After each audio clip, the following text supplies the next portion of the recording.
હું ઈશ્વરીય મહાદેવ મારા ઘરથી અહીંયા 10.5 કિલોમીટર થાય. 30 દિવસ હાલીને આવું આખો શ્રાવણ મહિનો, અને 34મું વર્ષ છે હું અહીંયા શ્રાવણ મહિનો ઈશ્વરીય મહાદેવ હાલીને આવું છું. આ શ્રાવણ માસમાં તમે કઈ કઈ પૂજા વિધિ કરો છો, કઈ સેવા કાર્ય કરો છો, તેના વિશે?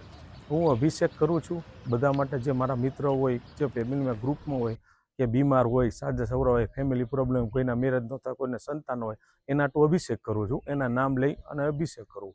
અને શ્રાવણ મહિનાના પહેલા સોમવારે સોમનાથ મન બુદ્ધિના ભિક્ષુ વૃદ્ધો પગને લઈ જતો હતો.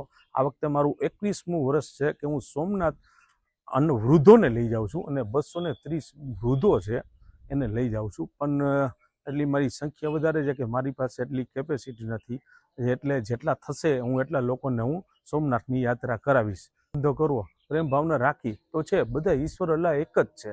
ત્યારે દરગાહે ગેમન સાબીર, હાજી અલી, અજમેર શરીફ કેટલું માણા જાય છે, બધા હિન્દુ જાય છે. તો કોઈ દી એવું છે ગણપતિ બાપામાં જાય છે, તો આ પણ એવું જ છે ને કે આપણા મંદિર છે, બધાને માની અને બધા એક ધર્મ એક છે.